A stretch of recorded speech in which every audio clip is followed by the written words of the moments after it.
uno tiene la impresión de que allí no puede haber ninguna ciudad real, o de que se trata de la obra de un escultor, una fantasía en piedra, gigantesca y coherente. Así describe a Segovia el narrador holandés C.S. Noteboom.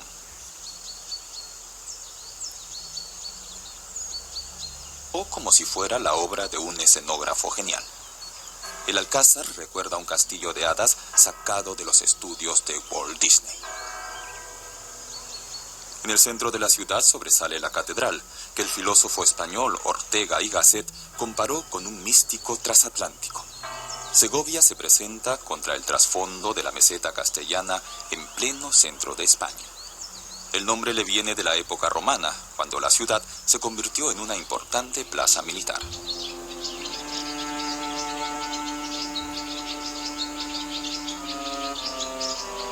En el siglo I después de Cristo, el emperador Trajano mandó construir un acueducto.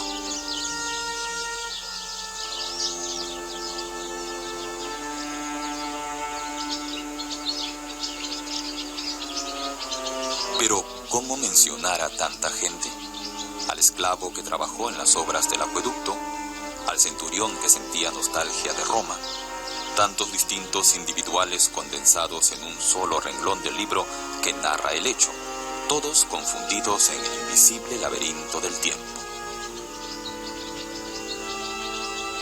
Para traer el precioso líquido desde la sierra de Guadarrama hasta Segovia, hubo que tender un puente de 728 metros sobre el vano más profundo.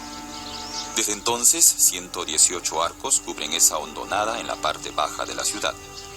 Para ello, millares de esclavos tuvieron que acarrear y apilar bloques de granito hasta una altura de vértigo, 29 metros. Probablemente hayan sido también esclavos quienes colocaron las enormes letras de bronce en el acueducto, donde antes se podía leer una larga inscripción que mencionaba al Pater Patriae, que vela por sus súbditos. Las relucientes letras anunciaban el advenimiento de la dorada era romana al lado de una estatua de Trajano. El emperador romano había concebido el acueducto como una especie de arco de triunfo al servicio de su propia glorificación.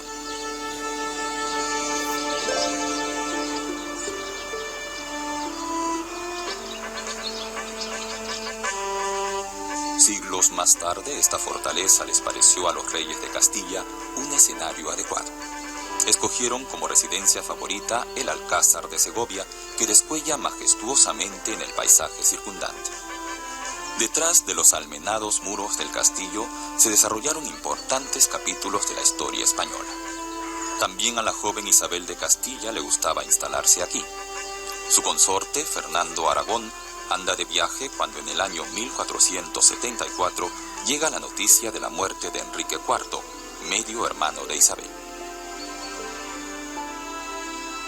Isabel había sido siempre una mujer de acción y en la nueva coyuntura demuestra tesón y un fino olfato estratégico. Aprovecha el momento favorable sin pérdida de tiempo. Apenas acabado el oficio de difuntos, se cambia de traje de luto por uno de gala y parte apresuradamente hacia la ciudad. De repente, su largamente ansiada meta está al alcance de la mano. Escoge como escenario la plaza más bella de la ciudad.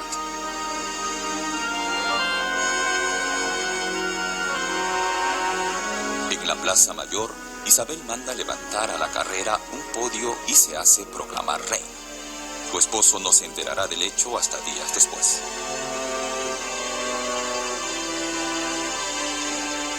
De ahora en adelante, Isabel y Fernando serán los reyes católicos de España. De paso, queda sellada la fatal unidad entre la Iglesia y el Estado. El colofón del discurso de Isabel es tajante. Ella, Isabel, reina de Castilla, es la soberana del reino, y Fernando, su legítimo esposo.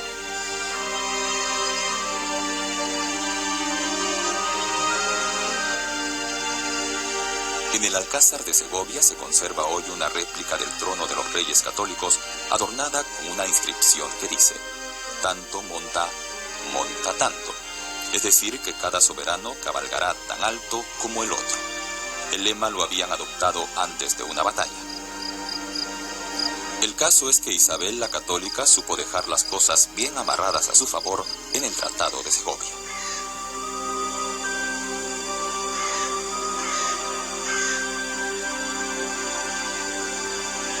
Con ella se abre un nuevo capítulo de la historia de España y la recristianización inicia su implacable marcha triunfal. Bajo el signo de la cruz se persigue sin piedad a los conquistadores árabes. Los judíos son primero expulsados de su barrio segoviano por la Puerta de San Andrés y finalmente de todo el territorio español.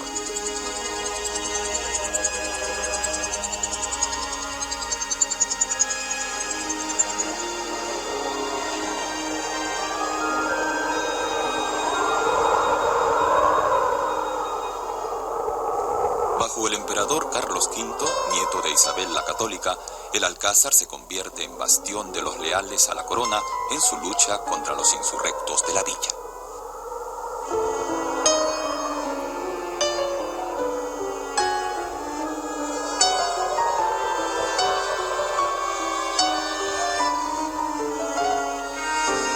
Por esa época, Segovia era una ciudad opulenta. Pero Carlos V había aumentado los impuestos y restringido los derechos comunales. La Plaza de San Martín es hoy el impresionante trasfondo de la historia de un hombre que se opuso a los decretos imperiales, Juan Bravo. Un monumento rinde homenaje a este hijo de una familia de la aristocracia segoviana.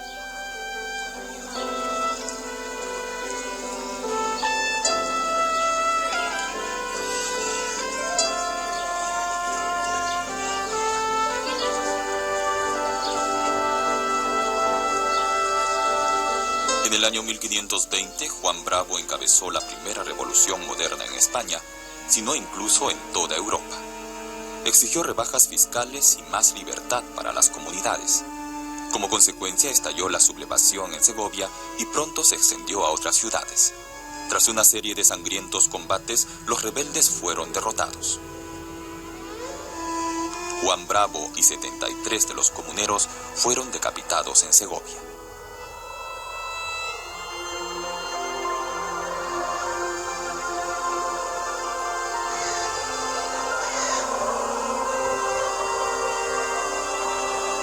La vieja catedral de la ciudad quedó casi completamente reducida a escombros durante la Guerra Civil. 4 años más tarde, Carlos V mandó construir una catedral nueva y más grande. Piedra por piedra se reconstruyó el claustro original que había quedado en pie para incorporarlo a la nueva catedral, una verdadera obra maestra.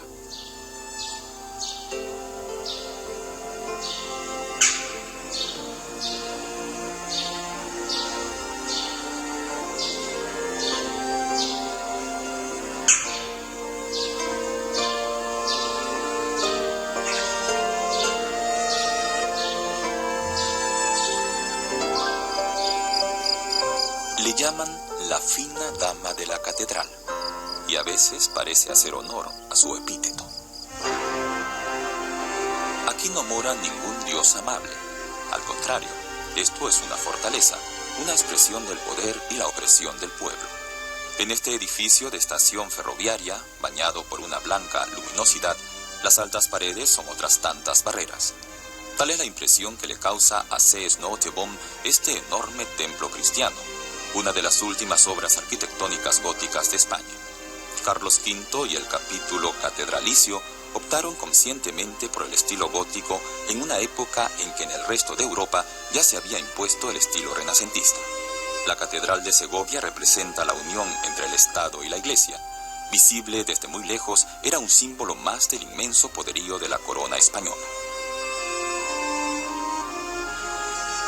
En el punto más alto del casco histórico de Segovia, muy cerca del antiguo barrio judío, se alza desde entonces la catedral, como un magnífico telón de fondo.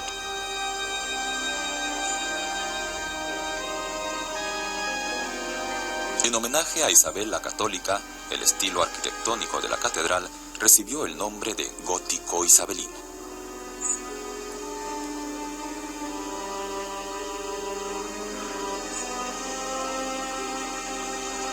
En 1985, la UNESCO declaró a Segovia Patrimonio Cultural de la Humanidad. Según Nottebohm, a lo largo de más de 2000 años surgió aquí una ciudad única, compacta, con más de 20 iglesias románicas y numerosos conventos y monasterios. Todos ellos modestamente a la sombra de colosales monumentos.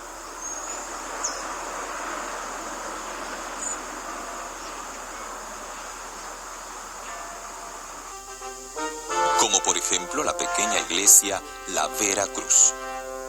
Alfonso VIII se la había donado a la Orden del Temple en señal de gratitud por su ayuda en una batalla.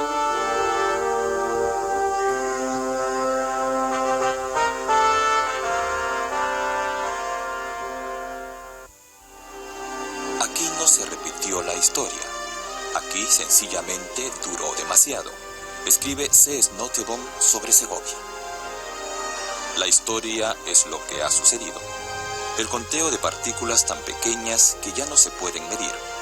Solo quedan los sucesos grandes, de bulto, que se aferran a las fechas o a edificios y monumentos. Segovia está llena de estos símbolos pétreos, monumentos al poder, que gusta de exhibirse en escenarios grandiosos.